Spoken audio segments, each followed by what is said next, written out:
این دستم اینجا کنار دهنمه، این دست اینجا میره بالا، سرمو خم میکنم، میام چپ رو کشیدم بالا، انگار که یه قدرت بیشتری ازش میگیرم.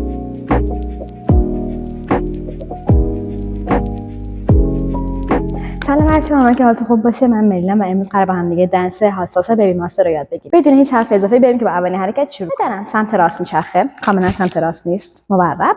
پای راستم اینجا، پای چپم میکشم بالا. به این صورت پام پای زانوی راستم خم میکنم، میرم پایین، یهو میام بالا، میرم پایین، میام بالا. دوباره حرکت انجام میدم. دستاش این شکلیه که دست چپ اینجاه، دست راستم همون حالت، ببینید انگشتش اصلا مقدار بازه.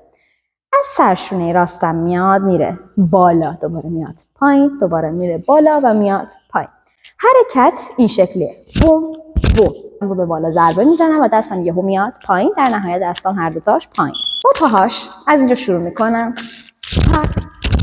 ببینید با هر دستی که میره بالا خودم هم میرم بالا بالا. از اینجا پای چپ رو میذارم عقب، دست راستم مش میشه، 1 2، فقط از مچ دست میچرخونمش، 1 2، در حقیقت نمیچرخونم، 2 تا ضربه میزنم، ببینید بوم بوم. و این قسمت دستم رو ترجیح میدم که هیچ استفاده ازش نکنم. همزمان با این 2 تا ضربه با سنم رو به عقب هول میدم، 1 2، حرکتی که اونور زدم طرف دیگه میزنم. این دفعه پای راستم رو میکشم بالا و دست راستم کنار دهنم، 1 2 3 4، میام اینجا، ببینید همون حرکت، این دستم اینجا کنار دهنمه، این دست اینجا میره بالا بالا، تا بوم بوم. این دفعه پای راسته که میذارم عقب، با سنم سمت راست ضربه میزنه، 6 7 8 1 2 3 4 5 6 7 8.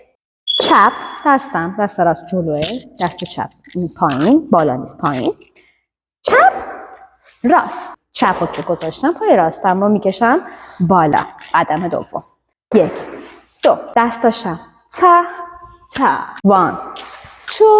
از اینجا که پامو گذاشتم زمین، دستام چپ راست، یه بار چپ یه بار راست، با پاهاش ها.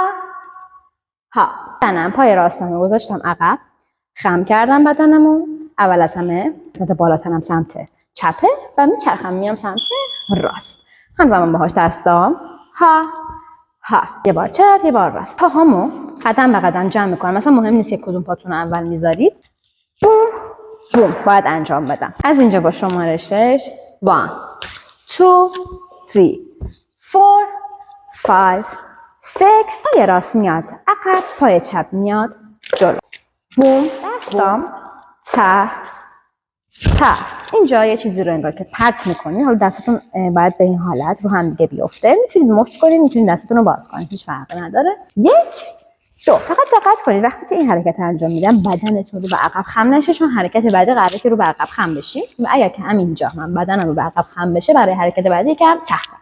برای همین بوم بوم، حتی اگه شده رو به جلو هم خم بشید خیلی بهتره تا که بخواید عقب برید، یا رو به جلو یا کاملا وسط وایسم.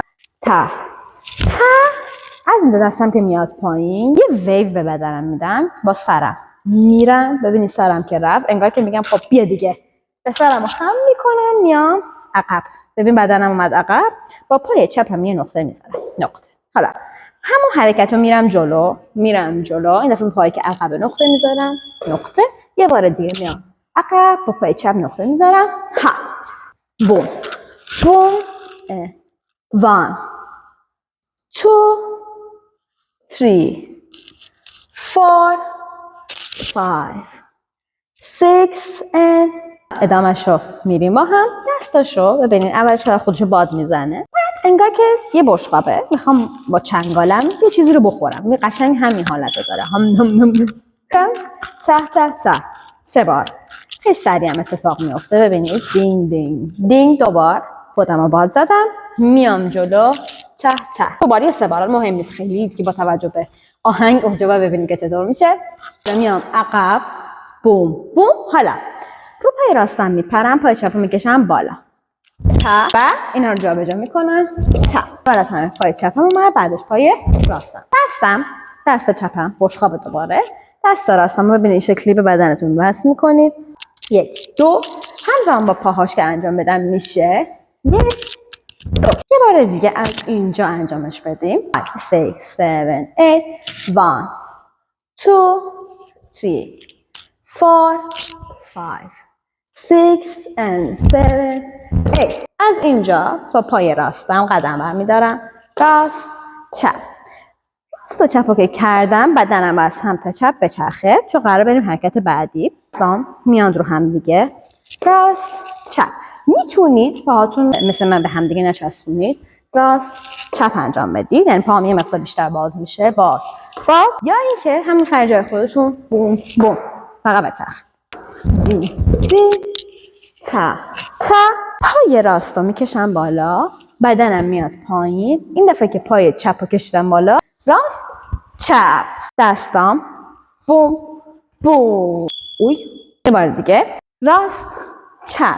اینجا با بدنمون رو به جلو ضربه میزنیم که توی هیپ هاپ بهش میگن راک. بعد اینجا راک داشته باشیم، یه ضربه با قفسه سینه. 1 2 ببینید، تا رو به جلو، بوم بوم. دستامو میکشم بالا و ووم. شماره اول دستم بالا میاد پایین، بعد که آورمش بالا در داخل میکشمش تو 4 شماره، بوم بوم. همون جوری که دوست دارید میتونید اینجا رو ادامه بدید تو 4 شماره. خیلی کار خاصی انجام نمیده، میتونید پوز بدید، هر کاری که انجام میخواید بدید. از اینجا تا 4 5 6 7 بعد میگه hold up تا و اینجا این قسمت دنس تموم میشه. یه بار از اولش با هم دیگه با شمارش انجام بدیم چون ممکنه که اوایلش یادتون رفته باشه. 6 7 8 2 3 4 5 6 7 8 1 2 3 4 5 6 7 8 1 2 3 4 5 6 7 8 1 2 3 4 5 6 7 8 تا که ویدیو به درتون خورده باشه. من معمولا تو ویدیوهای طولانیم آموزش دنس رو با موزیک نمیذارم. اگر که میخوام با موزیک این آموزش رو ببینید میتونید تو قسمت شورت ویدیو اون رو ببینید، معمولا با سرعت کم، و سرعت اصلیشون رو تو قسمت شورت ویدیو آپلود میکنم. دیگه حرف دیگه ای ندارم. توی کامنت ها حتما برام بنویسید که دوست دارید دنس بعدی، آموزش دنس بعدی کدوم دنس باشه. لایک کامنت یادتون نره. مجبورم فعلا خداحافظی کنم تا ویدیو بعدی. برای همین حرف خاصی دیگه نیست. شاد باشید، همیشه برقصید.